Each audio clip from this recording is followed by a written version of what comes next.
This episode is brought to you in part by Akunu. Akunu for Sales is the first buyer-aware platform for account-based selling on Salesforce.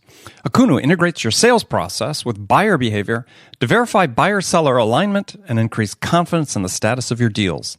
It eliminates time-consuming data entry for sales reps and makes your sales pipeline and deal review meetings data-driven and much more efficient, giving your sales reps and their managers the time and insights needed to win more deals.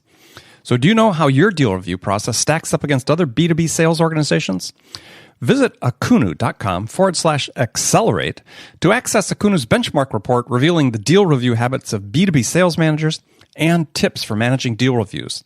See how you stack up and create your action plan for a better deal management. Get your report at akunu.com/accelerate. That's AKOONU.com/accelerate.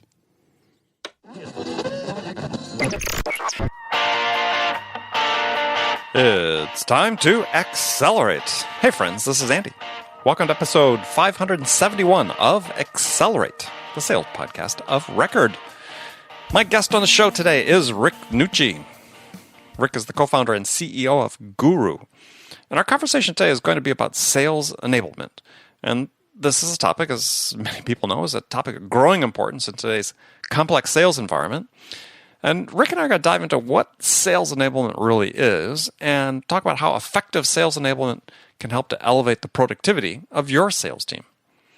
If you'd like to see the show notes for this episode, you'll want to go to andypaul.com/571. We provide a timestamp breakdown of this and all conversations on Accelerate. Make sure you check that out. Now, friends, we all hit a sales slowdown from time to time, and oftentimes sales leaders want to default to this notion that the solution is more structure and more process. But sometimes you need to get a new perspective, try new ideas to sort of break out of the doldrums and make sure that your team is selling up to its potential. So if you're looking for new ideas about how to amp up and accelerate your sales, then you need to read this new report I put together just for you. It's based on the specific recommendations of more than 300 leading entrepreneurs, sales leaders, sales thought leaders, and experienced executives that I personally interviewed on this program. And I compiled their practical tactics and strategies into a step-by-step guide that you can use to accelerate and amp up your sales today. So don't wait. Download your copy. It's for free. Go to accelerate.fm/accelerate. That's accelerate.fm/accelerate to get your free copy today. I mentioned a couple times recently I've changed my Twitter handle. So if you're following me on Twitter, you'll notice it's changed to @RealAndyPaul. And if you want to follow me on Twitter, again, it's @RealAndyPaul. I have a lot of things going on that really necessitated the change. As I mentioned before, we tried to get just plain @AndyPaul. Some gentleman in France has been sitting on that name for 8 years and not tweeting. And we weren't able to get that name. But anyway, so @RealAndyPaul. As you might have heard at the beginning of the show, if you're paying attention, this episode is brought to you in part by Akunu. Akunu for Sales uses a visual framework to help sales reps sell in complex accounts and help sales managers coach and manage their reps better. It enables sales organizations to improve their sales performance by surfacing the information that drives better sales execution and keeps your sales reps and sales managers focused on following your process and engaging all the right buyers at the right time. Finally, before we get to the interview, I want to remind you that we want to hear your questions. What are the sales challenges you're facing? What's a particular challenge that you've been dealing with? You just need a new perspective on it, an objective third party to weigh in and maybe give you some new insights. If that's the case, I want to hear your questions. So send your question to me two ways. You can do this. One is email. Just send it to andy@andypaul.com. Or you can go to my website, andypaul.com. Lower right-hand corner, there's a red button that asks your question. Click on that and just speak your question. I'll get your question as an audio file. And each week, I'll choose one question from those submitted the previous week to answer on my Friday conversation with my great friend, Bridget Gleason. And so you get actually two answers for the price of one. And the winner, the person who submitted the question that we choose to answer, will win a free half-hour coaching call with me. Now, that's a $250 value. So don't delay. Submit your question today. Again, two ways. Email at andy@andypaul.com, or just go to the website the simple way, click that red button that says ask your question, just speak your question, and I'll get it as an audio file. And if you're the winning question, we'll play it on the air. All right, so let's jump into today's conversation with Rick Nucci. Rick, welcome to Accelerate. Hey, Andy, thanks for having me. Hey, it's my pleasure. So, I have a standard question I open the show with that ask all my guests, and that is, in your mind, what's the single biggest challenge facing sales reps today or sales leaders today? I think it's getting the attention of the buyer, and I'm sure people would hear that and go, "Well, what do you mean? That's always been a problem." But it's yes, they would. I think it's an accelerated issue because there are so many technologies now that, when used the wrong way, can flood your prospect's inbox. I think there's so much more engagement attempts going on that the need to be, we can certainly dig into this more, but personalized, contextually relevant, targeted, are just more important than ever. And so I think the challenge is actually a greater challenge than it has been in the past because of that. Again, I think it's actually the technologies that a lot of sales teams are using these days that are proliferating that problem. Right. So what you're saying is we're creating the issue ourselves. We are. Yes. 100%. Okay. 100%. So if people, probably I'm dating myself with the reference to the old comic strip Pogo about swamp animals and telling you that lived and had very interesting political discussions, but it's a famous expression from one of them that we have met the enemy and he is us. Yes. So it certainly seems to be the case. I mean, I sign up for mail lists all the time just because I want to be on the receiving end. I want to see what the experience is like, right? Being in my business, writing about this, talking about this. I want to see what it's like to be a prospect. And yeah, it's not a very good experience. It's not. And even if you don't sign up, right, you're probably on LinkedIn, as I am. Your email address has probably been found by one of a bunch of different technologies. And so you're getting a lot of uninvited outreaches too, which has always happened, and that's fine. But it's now happening at a noise level that's just amazing. And it's not a good experience. And it's not a good experience because it's very untargeted. It's very... I mean, if the goal here was to go, okay, well, we used to do marketing automation where everyone got the same email, and now it's sales automation, and so it's a highly personalized outreach, and we're getting contextually relevant things. We're far from that. I think I was going to say, hopefully you were having quotation marks around that when you had said highly personalized. Yes. Well, so we're not. So how are we going to bridge that gap? Well, that's the part that I don't think is technology, right? I think we have to challenge ourselves as we're building sales organizations and we're establishing sales process and we're establishing our outbound motions that we deploy for our sales teams, that we actually do follow through with the promise of not taking the easy path of letting a cadence thing send the same email with a different first name substituted 1,000 times, and then go, okay, really understanding our buyer, their title, their role, what they care about, and how we can help them, and make sure we owe it to ourselves to make sure that that person knows how we solve their problem from where they sit in the organization. At our company, Guru, where I work, we have one product that's sold to several different personas, but the way we talk about it is very different. And I think that's a good example of, or just one of a bunch of examples of how we do that. But I think that's the non-technology part of creating the muscle and the discipline and, the monthly process where we're reviewing our outreach process and how we're communicating with folks and being hard on ourselves and going, are we actually doing this? Are we actually having this conversation with a prospect that's value additive to them and personalized to them? Well, and so how, within your own organization, how are you personalizing these outreaches? Because I mean, this is really a cultural shift we're talking about, right? Because we've embraced these tools very quickly in the last several years, last handful of years, and developed a set of worst practices that are typically followed by the bulk of salespeople that use it.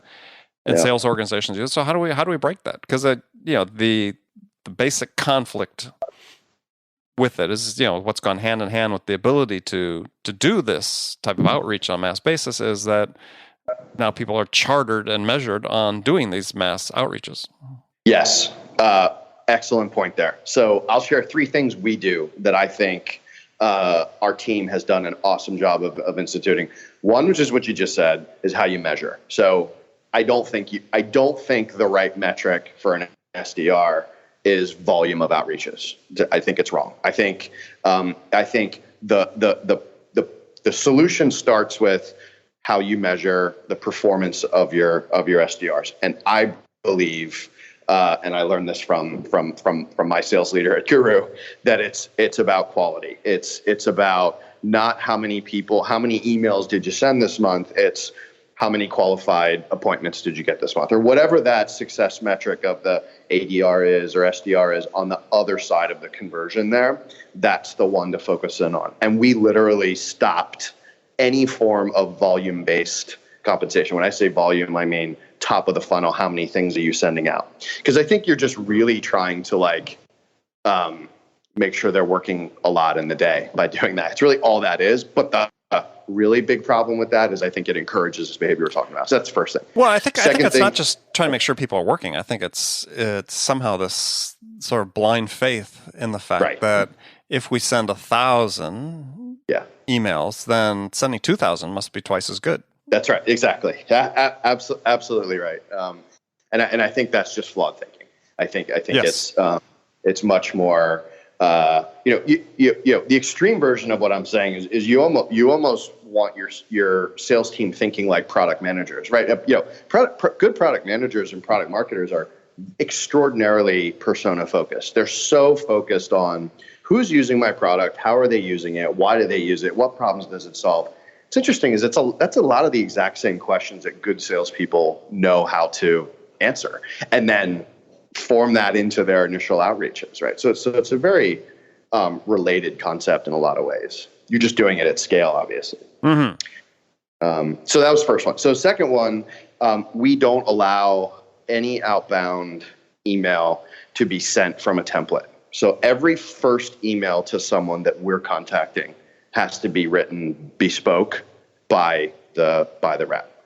And so that at least so any sort of cadence or follow-up process or anything like that, sure, that's where we leverage some automation, but that's only after that first email was sent, bespoke, handwritten. Our volume is going to be much lower as a result of that. Wait. Handwritten, you said? Sorry.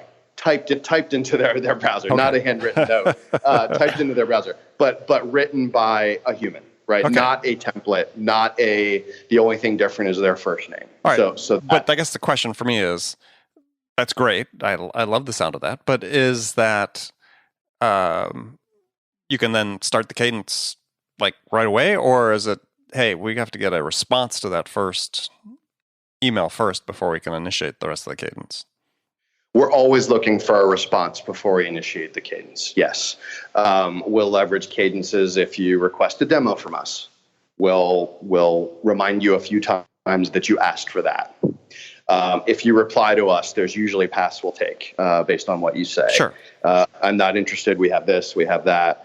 But no, it's much more personalized, reply oriented. Definitely. Okay, well that's pretty different. I mean, compared to many organizations that I've worked with and talked to, is the first mail is just the first mail of the cadence, and the cadence starts with the first mail. And hey, you may get your second mail the next day, never having heard back from the person. Yep. Okay. All right. So that's been. Well, so let me follow up with that then. So how then do you follow up to that first personal mail that's sent? What does your team do to follow up? That one will be less manual or custom or nothing all that innovative there. It's more so they'll send a note with typically a top of the funnel sales asset, something value additive. So it can't be, hey, did you get my email? That doesn't work. But they will send something that's not necessarily this will relate to my third point, persona specific top of the funnel asset, something that's value additive as a follow-up if you don't hear back. Okay. Yeah. All right. But it's really emphasizing that first note because that forces the discipline around researching your potential buyer who you're trying to reach out to. Right. And that really gets to my third point, which I think is perhaps, most important of those. And that's investing in product marketing early. I don't know necessarily what early or late means in that comment, but I can tell you, for example, we hired a great product marketer after our third rep joined the company. So I view that as pretty early. I've heard other ratios where you have more like a 1 to 20 ratio of reps to product marketing, things like that. So I think that potentially means we're early, but I think it's so critical and again, more acutely critical than the past. Yeah. So what it did for us is allowed us to learn and execute on those specific personas and the corresponding messaging in our outreaches, the corresponding way we talk about our product, the way we highlight certain features, the way we demo it, the sales assets themselves, all the way to our website and messaging very early in the process. And I think it helped us learn both who's a good fit for our product and who's not. And when we do know who's a good fit for our product based on other successful customers, have a much higher confidence that they'll engage with us and interact with us. So it's that sort of more surgical precision of going, okay, if you have good product marketing sitting with your reps from the beginning, crafting that message that's relevant to that buyer, and that's all product marketing is thinking about all day long, it's an investment that pays dividends. And I think it goes directly to this point of how do we scale a sales organization that has to be good at having conversations with different people in the org that care about different things for different reasons, and really make a commitment to the company to building that muscle early. So that's the third one that I believe a lot in, that I think has worked well for Guru. And so do you find that you're carrying fewer prospects in your pipeline? Yes. Or less that there's fewer prospects in the pipeline mid-funnel, but top of the funnel coming in, yes, definitely. Our appointments, our quantity of appointments per month per SDR is going to always look a bit lower than industry standard, but really good quality as a result of that, and really good confidence that it's the right person coming in to solve the right problem. Interesting. Very interesting. Okay. Well, let's talk a little bit about Guru for people who aren't familiar with us. So tell us a little bit what you do. Sure. So I'm the co-founder and CEO of Guru. Guru is a knowledge management app that lives where you work. So we are typically replacing things like sales portals, wikis, intranet sites, which tend to just collect a bunch of sales assets and competitive battle cards and objection handling. And that stuff's gone stale. It's too hard to find. Reps don't trust it. They stop using it, really poor adoption. And we replace all that. And what Guru replaces that with is a solution that is built into all the things you're already using. So if I'm a salesperson, I'm spending time in Salesforce, I'm spending time in Gmail, I'm spending more and more time in Slack, and LinkedIn Sales Navigator and Cadence tools and lots of other places. Guru follows me around and lives in all of those, built into all of those places. We have a browser extension, we have a Slack bot, and we're built into all of those things. And so the result of what happens post Guru for a sales team specifically is reps tend to have a lot of confidence because they can find information very quickly, and they know that what they're looking at is right. And we have a verification engine that automatically reminds subject matter experts to verify content, verify that this is still the right sales asset, this is the right version of the deck, this is the right competitive battle card. Competitors change all the time. That information needs to be re-reviewed. So we automate the process of reminding people to do that. When I'm a rep, I open up something in Guru. It says, this was verified by Andy. He verified it last quarter, and he verifies it every 90 days. Cool. I trust it's right. I'm going to use that. I'm going to speak confidently about how we're better than this competitor, on my phone call. Of course, you're talking about salespeople. They're going to be confident talking about their competitors, whether they're right or wrong. So it's yes. Yes. Well, remember, a good chunk of our users are SDRs, and SDRs haven't been in sales that long, and so haven't learned the bad habits, right? Yes, I do think that confidence thing is an important one too. But, yeah. So, I mean, you're really a sales enablement tool. Absolutely. Yeah. Okay. Absolutely. Yep. So, I mean, it seems like knowledge management or knowledge asset management, content management systems seem to be popular these days. Why do you think that is? I mean, it's sort of interesting. As you know, have we made things sort of overly complex so that we have to have these types of systems?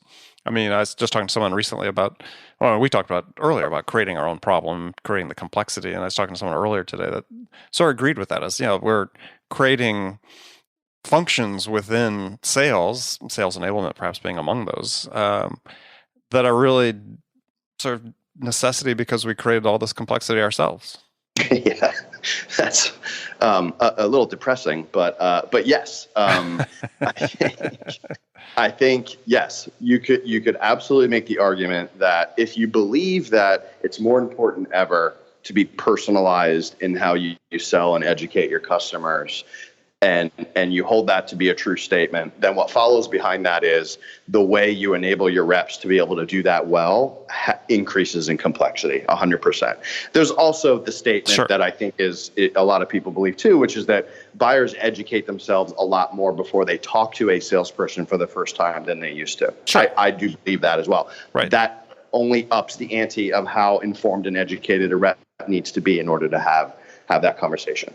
So I think that's a big part of why products like Guru are becoming more and more important. I look at it as like, when I look at our customers and I reverse engineer, like, why now? Like, why did that specific customer buy Guru? It's interesting. It's like always tends to be one of two things. One is the obvious one, which is they're growing their sales team fast. And as a result of growing their sales team fast, they need a strong enablement program to make sure they can, start contributing to pipeline quickly. The other one, which I find, frankly, a little more interesting, is they're going through a change in their product or go-to-market, specific product marketing.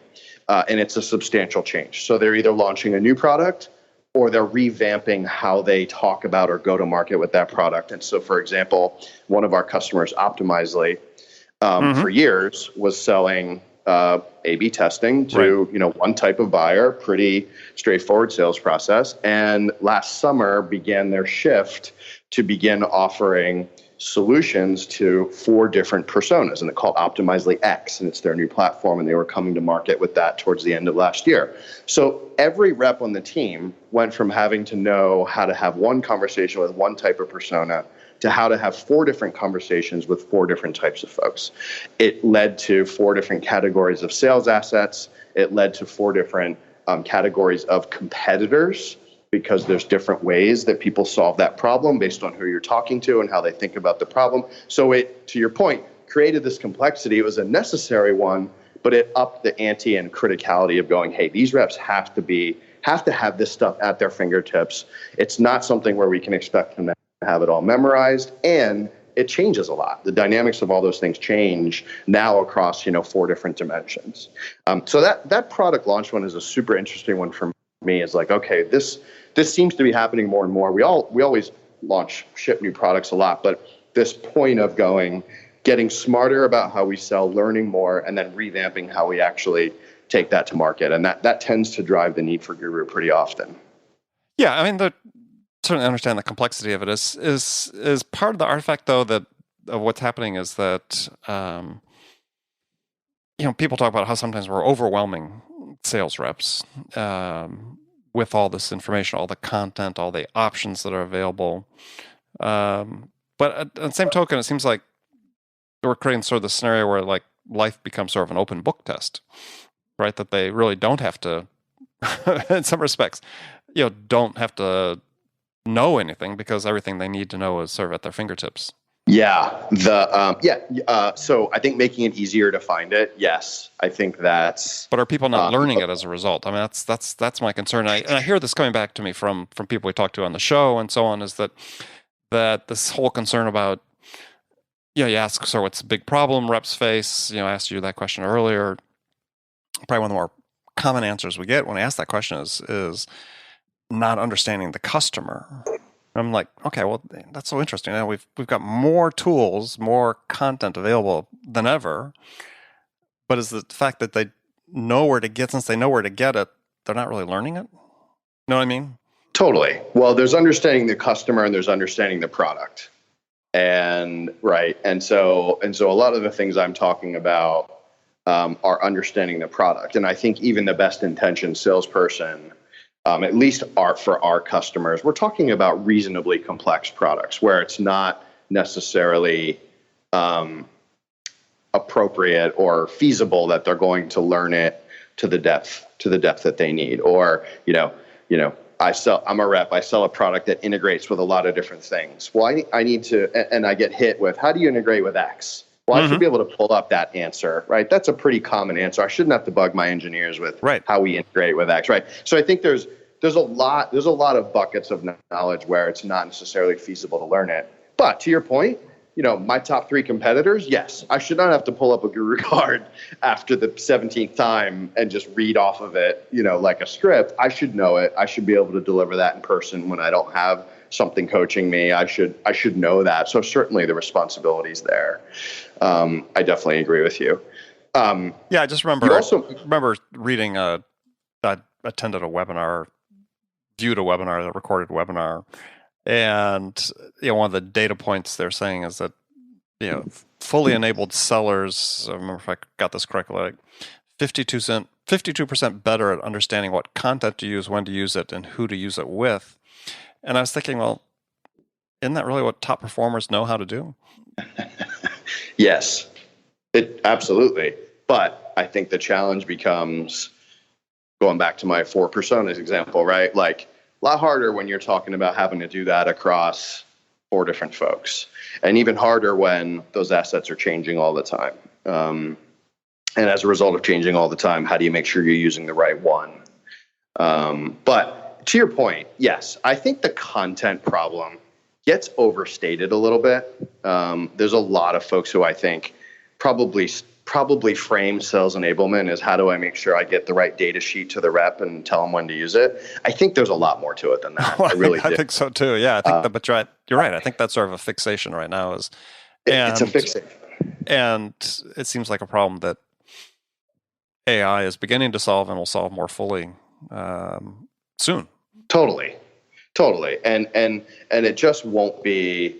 Okay, right. There's that's sort of said in the same breath as, sales and marketing alignment, it's broken, they're dysfunctional together. And like, I hear all of that, and you'll definitely hear execs like look at that and go, we have to have sales and marketing aligned. But like, to the point you're saying before, like selling is so much more than just, I send them the right data sheet at the right part of the sales cycle. Like, why didn't they close? Like, like you said, understanding the buyer and understanding the product you're selling and being able to, all the other positional knowledge that goes with like being an effective rep is way more important, honestly. I think a sales enablement pie has one slice out of it that's this content stuff. The rest of it is, how do you actually learn how to sell this stuff? How do you actually learn how to navigate bigger orgs with a more complex buying process, with procurement and legal and security teams and different decision makers? That's the stuff, I think. So, I don't like to oversubscribe the value that, those, content solutions tend to provide. I think it's also around the learning that's like the part that has the sustaining value to me. Yeah, well, I think so too. And I think that one of the, one of the breakthroughs, if we're going to look at, how do we make sure these things really have value, is say, well, how do you get the big middle class of sales? Assuming you got your 10 to 20% top performers and 10 to 20% low performers, how do we get that middle group? How do we transform them on a consistent basis? And to me, it's like, that's where the tools have to be really effective. And that's where we have to do a better job of I don't know, teaching people to learn, teaching people how to use these things correctly. I mean, that's yeah, it's great to have it available, but if the people that really need to use it aren't using it effectively, then I don't think you really get the ROI out of it. No, 100%, 100%. And the ROI point that you're making is so important. I think like this idea of products being closed loop is so critical now.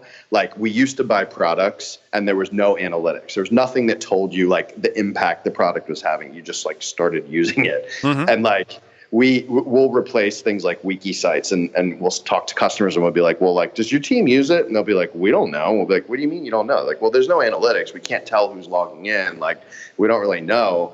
But we don't think anyone's using it because no one's learning the stuff we're putting on it. No one's like, everyone's asking us the same question over and over again. And I think like those days are over and it's like the vendor has to build that closed loop. What I mean is like product does X, cadence selling, content, pick the category of software, Okay, did the product actually do that? And show a report that the person paying for it can look at and go, yeah, it did. It actually did. They actually did do this thing this many times in this period of time. It actually did help them win a deal. It helped move a deal through a pipeline. It helped close a support ticket faster. Whatever it is, I think is just like so.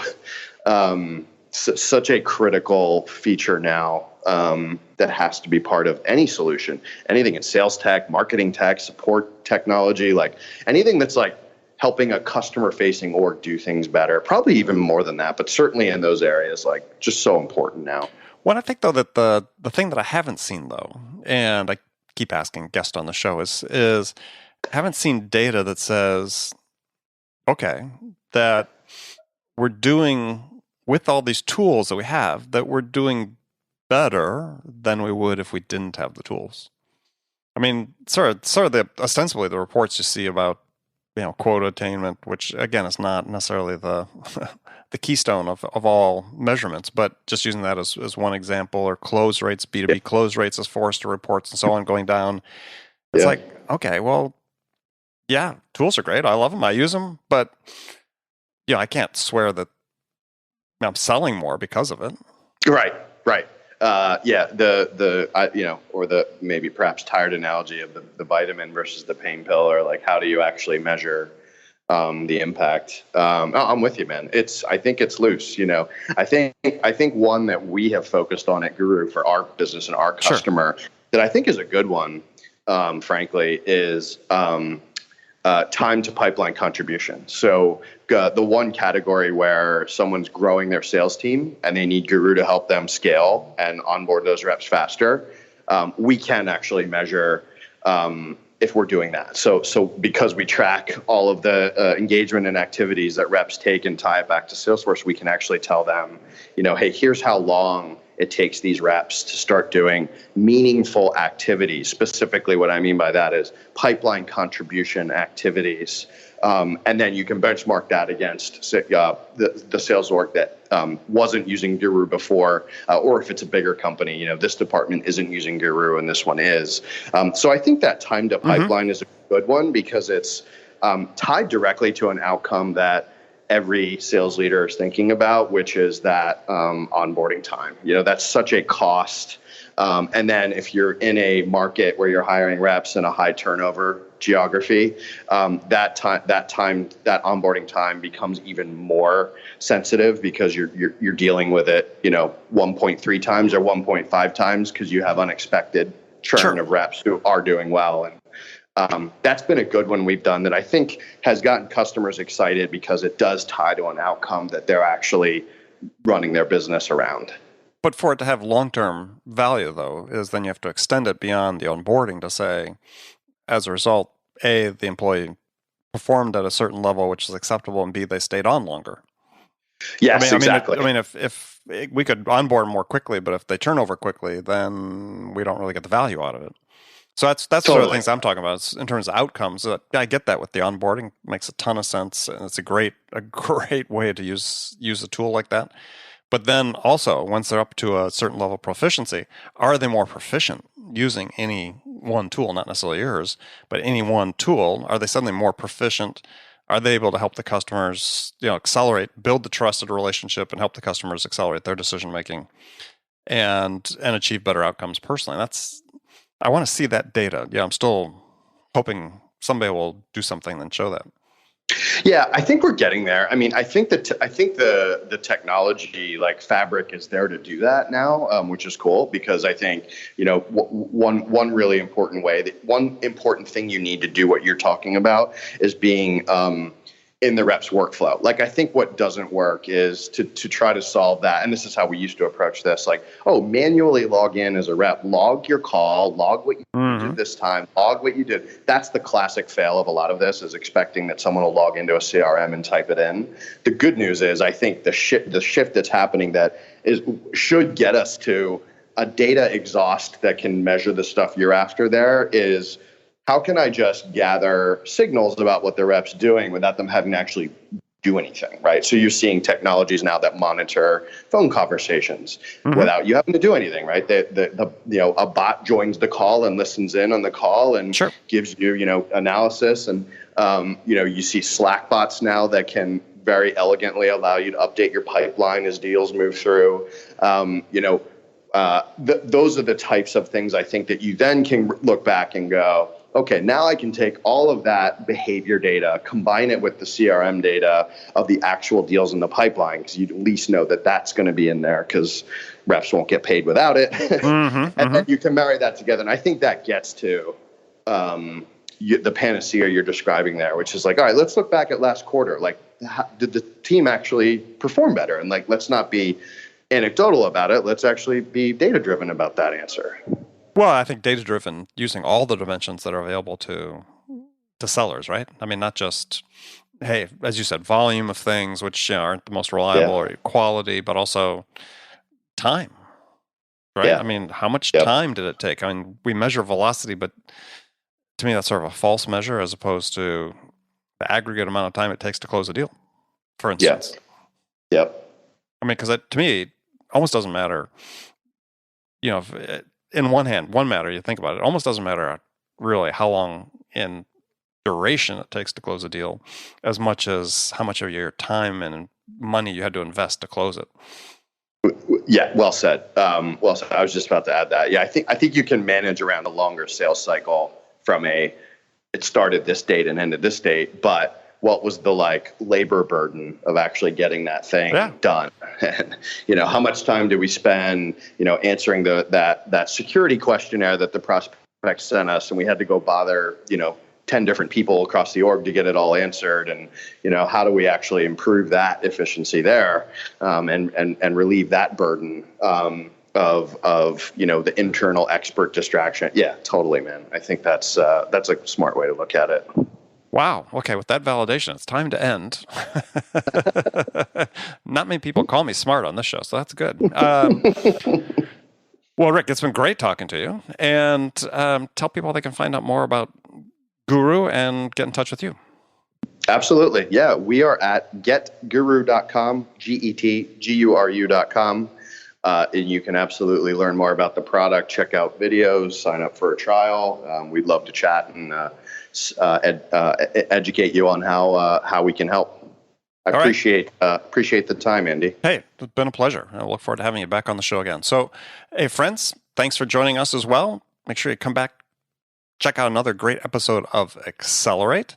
And if you haven't done so already, go to iTunes, subscribe to this show, leave a review. We'd really appreciate hearing from you, what we can do to help make this a better experience for you. So thanks again for joining me. And until next time, this is Andy Paul. Good selling, everyone.